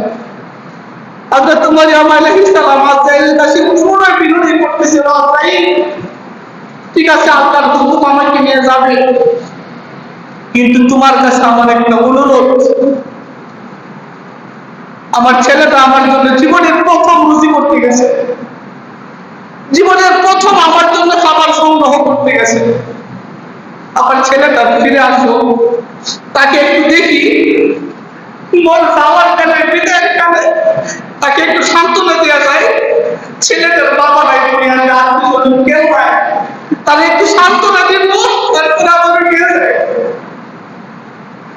বারবার হযরত আজরাইলের আয়াতটা স্মরণ করে, ওয়ালি কুল্লি উম্মাতিন আজাল, সবার নির্দিষ্ট একটা সময় আছে, ইযা জা আজালুহুম লা ইস্তাখিরুনা সাআতান ওয়া লা ইস্তাকদিমুন।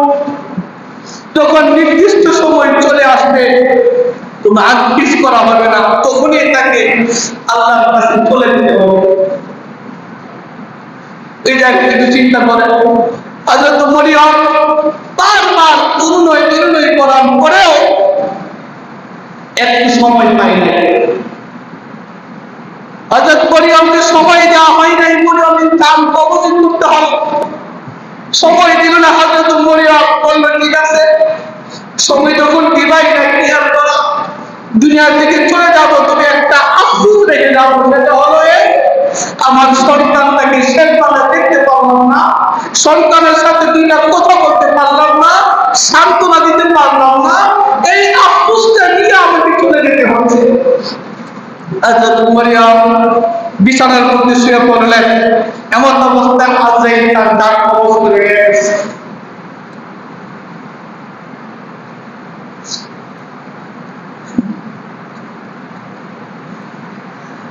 আমাদের তো মা বাবা নাই, আল্লাহ আমাদের মা বাবাকে মাফ করে দেন, সকলে বলে আমিন। অপরদিকে হযরত ঈসা আলাইহিস সালাম মায়ের জমিনে ফল করে নিয়ে আসছে, তার মনে আনন্দ। সন্তানের প্রথম রুজিটা মা বাবার দিবে, প্রথম বেতনটা মা বাবার দিবে, এই সন্তান আনন্দ হবে না? আনন্দ চিত্তে ফল মূল নিয়া হযরত ঈসা আলাইহিস সালাম বাড়িতে আসছে। আয়েশা থেকে দরজাটা খোলা, তার মা বিছানায় শুয়ে আছে। হযরত ঈসা আলাইহিস সালাম ভাবলেন মা আমাকে বিদায় দেওয়ার পরে মনে হয় তো আনন্দে ঘুমাইতেছে, মা ঘুমাক, মার ঘুম ভাঙবো না, মার ডিস্টার্ব দেব না। হযরত ঈসা আলাইহিস সালাম নিজে আয়েশা বাড়িতে আয়েশা নামাজ পড়লেন, তারপরে মানে খাওয়াইবো, ডাক দিব, ডাক দিতেছে, বারে ডাক দে, উঠে না। তার বাপ চেক করে দেখে তার পুরো শরীরটা ঠান্ডা হয়ে গেছে। হযরত ঈসা আলাইহিস সালাম তখন বুঝতে পারলেন তার মা আর ঘুমিয়ে গেলেন। কিশোর ঈসা আলাইহিস সালাম একাকী হয়ে গেলেন। এভাবে একদিন থেকে বড় হতে লাগলেন। হযরত ঈসা চিন্তা করলেন আমার মা না জানি কেমন দুনিয়া থেকে বিদায় হয়েছে, মৃত্যুর যন্ত্রণা জানি কেমন হচ্ছে, কি কষ্ট জানি করছে। পরবর্তীতে হযরত ঈসা আলাইহিস সালাম যখন নবুয়ত পাইলেন, আল্লাহ তাআলা তাকে বিশেষ ক্ষমতা দিলেন যে মরা মানুষ জীবিত করার ক্ষমতা। আমাকে সেই ক্ষমতা দিলে আমি কি কাজ করতাম? আমার মায়ের বাবা জীবিত করতাম, কোনো কষ্ট হতো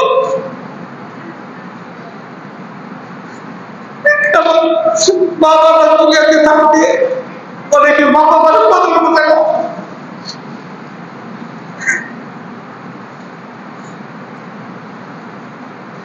হযরত ঈসা আলাইহিস সালাম যখন এই ক্ষমতা পাইছেন, বড় মানুষ জীবিত করার ক্ষমতা, দুইটা রাওয়ায়াত, এক রাওয়ায়াতে আসছে আল্লাহ তাআলার কাছে অনুমতি চাইছেন, আল্লাহ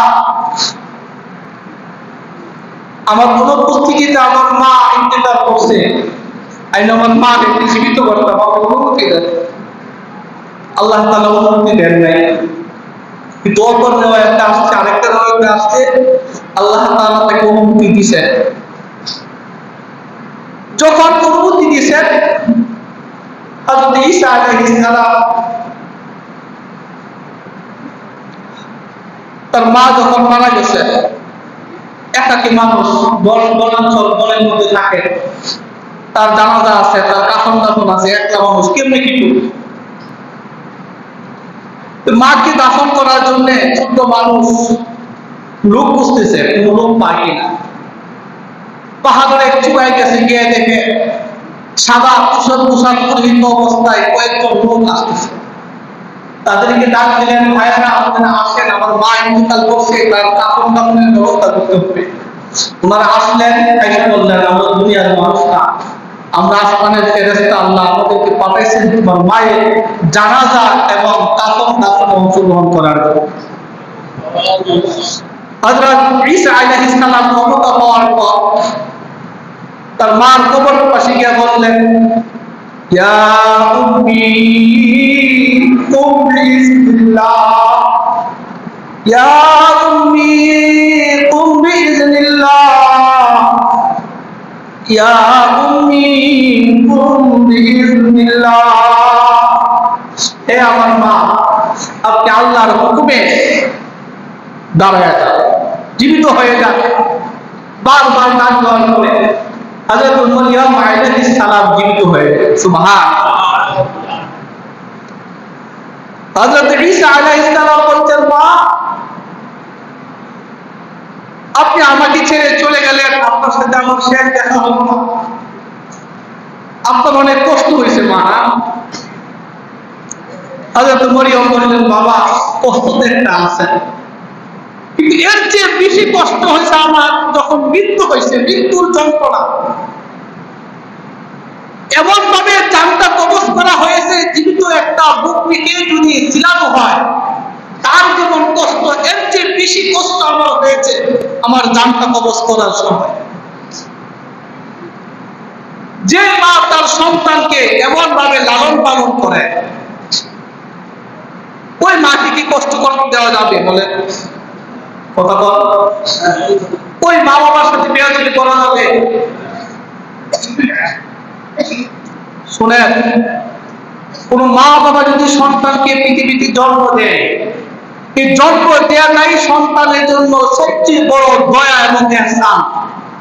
জন্মের পরে মা বাবা সন্তান কিচ্ছু বললো না, কিচ্ছু বললো না, কিন্তু ছেলেটা বাইরে বড় হয়েছে, মা বাবা কিচ্ছু করছে না, জায়গা সম্পত্তি কোনো কিছু দিছে না, কিন্তু ছেলেটা বড় হয়েছে।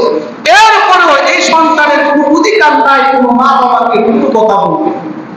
এটা বলে ইসলামের শরীয়ত।